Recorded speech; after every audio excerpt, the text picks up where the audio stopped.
ದೊಡ್ಡಮ್ಮ. ಇದೇನು ಮಾಡ್ತಿದ್ದೆ ಇವಾಗ? ಈಗ ಮೆಣಸಿನ ಸಾರು ಮಾಡ್ತಾಯಿದ್ದೀನಿ. ಇದು ಏನಕ್ಕೆ ಒಳ್ಳೆಯದು? ಇದು ಕೆಮ್ಮಿಗೆ, ನೆಗಡಿ, ಗ್ಯಾಸ್ಟ್ರಿಕ್ಕಿಗೆ, ಹೊಟ್ಟೆ ನೋವಿಗೆ ಎಲ್ಲ ಥರನೂ ತುಂಬ ಇದು ಹೆಲ್ಪ್ ಆಗುತ್ತೆ. ಓಕೆ. ಸ್ವಲ್ಪ ಕೆಂಪಗಾಗೋವರೆಗೂ ಹುರ್ಕೋಬೇಕು. ಆಮೇಲೆ ಇಳಿಸ್ಬಿಟ್ಟು ಮಿಕ್ಸಿಗೆ ಹಾಕಿ ಪೌಡ್ರ್ ಮಾಡಿ, ಮತ್ತು ಸ್ವಲ್ಪ ಹುಣಸೆಹಣ್ಣು ಒಗ್ಗರಣೆ ಹಾಕ್ಬಿಟ್ಟು, ಜೀರಿಗೆ, ಸಾಸಿವೆ, ಬೆಳ್ಳುಳ್ಳಿ, ಕರಿಬೇವು ಎಲ್ಲ ಒಗ್ಗರಣೆ ಹಾಕ್ಬಿಟ್ಟು ಓಕೆ ರೆಡಿ ಮಾಡ್ಕೊಳ್ಳೋದು. ಆಮೇಲೆ ಈ ಪುಡಿ ಮಾಡಿ ಇಟ್ಕೊಂಡು ನಾವು ಯಾವಾಗಲೂ ಯೂಸ್ ಮಾಡ್ಕೋಬಹುದು. ಯಾವಾಗೂ ಯೂಸ್ ಮಾಡ್ಕೋಬೋದು.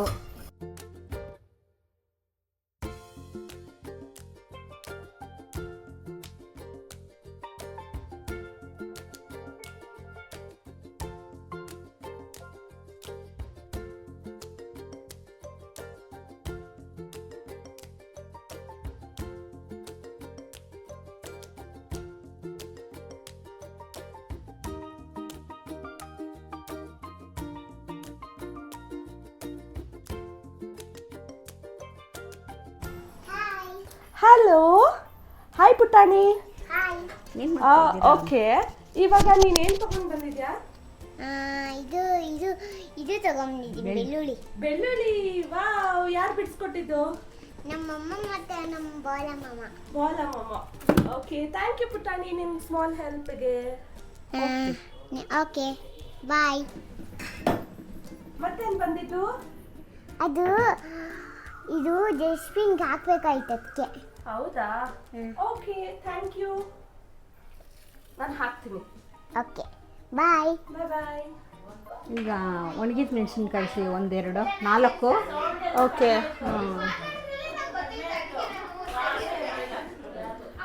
ವಾಯ್ಸ್ ಜಾಸ್ತಿ ಬರ್ತದೆ ಚಿನ್ನಿ.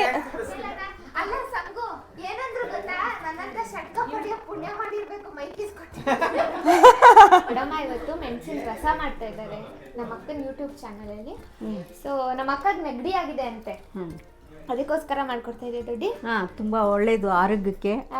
ಆಮೇಲೆ ನೆಗಡಿಗೆ, ಕೆಮ್ಮು, ಕಫ, ಜ್ವರ ಬಂದರೆ, ಆಮೇಲೆ ಬಾಯಿ ಕೆಟ್ಟೋಗಿದ್ರೆ ಭಾಳ ರುಚಿ ಇರುತ್ತೆ. ಒಳ್ಳೆ ಹೆಲ್ತ್ಗೆ ಒಳ್ಳೆಯದು. ನಮ್ಮ ದೊಡ್ಡಮ್ಮ ಸೂಪರ್ ಆಗಿ ಅಡುಗೆ ಮಾಡ್ತಾರೆ. ಸೊ ನೋಡಿ, ನೀವು ಟ್ರೈ ಮಾಡಿ. ನಾನು ಪೌಡರ್ ಮಾಡ್ಕೊಡ್ತೀನಿ, ಹಾಕೋದು ಮಾಡ್ತೀರಾ? ಈಗ ಸ್ವಲ್ಪ ಪೌಡ್ರ್ ಮಾಡಿಕೊಟ್ಬಿಡು. ಇದು ಬೆಳ್ಳುಳ್ಳಿ, ಕರಿಬೇವಿನ ಸೊಪ್ಪು, ಕೊತ್ತಂಬರಿ, ಹುಣಸೆಹಣ್ಣು, ಒಣ ಮೆಣಸಿನ್ಕಾಯಿ, ಸ್ವಲ್ಪ ಆಯಿಲ್.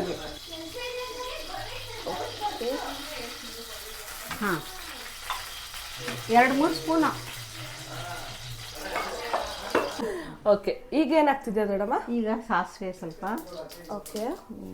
ಜೀರಿಗೆ 1-2, ಕರಿಬೇವಿನ ಸೊಪ್ಪು ಸ್ವಲ್ಪ,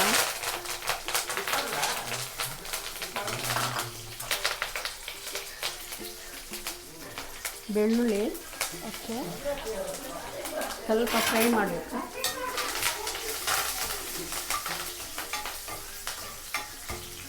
ಸ್ವಲ್ಪ. ಓಕೆ,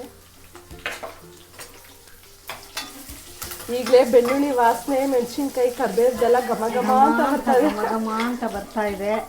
ಒಳ್ಳೆ ಹೆಲ್ತು ಇದು ಬೆಳ್ಳುಳ್ಳಿ. ಹೌದು. ಈಗ ಅರಿಶಿನ ಸ್ವಲ್ಪ. ಓಕೆ. 1/2 ಸ್ಪೂನ್ ಖಾರದ ಪುಡಿ. 2 ಒಟ್ಟಿಗೆ ಹಾಕೊಳ್ತಿದ್ಯಾ? ಓಕೆ. ಖಾರ ಕಮ್ಮಿ ಅಂದ್ರಲ್ಲ, ಇಲ್ಲಾಂದರೆ 1 ಸ್ಪೂನ್ ಹಾಕ್ಕೋಬೇಕು. ಈಗ ಹುಣಸೆಹಣ್ಣು ರಸ.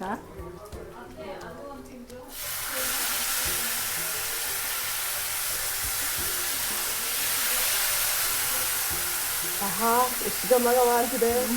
ನಂಗೆ ನೆಗಡಿನೇ ಹೋಗೋ ಥರ ಫೀಲ್ ಆಗ್ತಿದೆ. ಹೋಗುತ್ತೆ.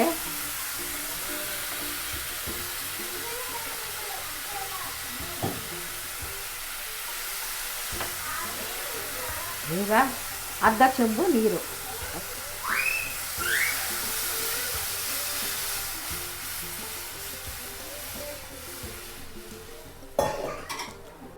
ಬೆಲ್ಲ, ಉಪ್ಪು. ಒಂದು ಸ್ಪೂನ್ ಉಪ್ಪು, 1 ಸ್ಪೂನ್ ಬೆಲ್ಲ. ಓಕೆ. ಆಮೇಲೆ ಕೊತ್ತಂಬರಿ, ಸಣ್ಣಗೆ ಹೆಚ್ಚಿರೋ ಕೊತ್ತಂಬರಿ.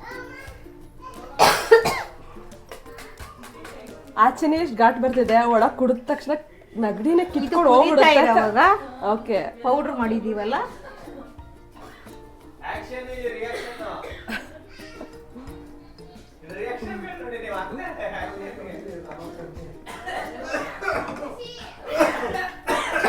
ಈ ಒಂದು ಮೆಣಸಿನ ರಸ ತುಂಬಾ ಘಾಟ್ ಆಗ್ತದೆ. ಓಕೆ, ನೋಡಿ ಈಗ 2 ಸ್ಪೂನು ಮೆಣಸಿನದ ರಸ, ಜೀರಿಗೆ ಮೆಣಸಿನ ಪೌಡ್ರ್ ಅಷ್ಟೇ. ಹಿತಕರವಾದ ರುಚಿಕರವಾದ ರಸಂ, ಎಸ್, ನಗಡಿಗೆ ಮೆಣಸಿನ ರಸ ರೆಡಿ. ನಗಡಿಗೆ, ಶೀತಕ್ಕೆ, ಹೊಟ್ಟೆ ನೋವಿಗೆ ಇಲ್ಲಿದೆ ರಾಮಬಾಣ. ಉಪಯೋಗಿಸಿ ರತ್ನಮ್ಮನ ಮೆಣಸಿನ ರಸ. ಎಸ್.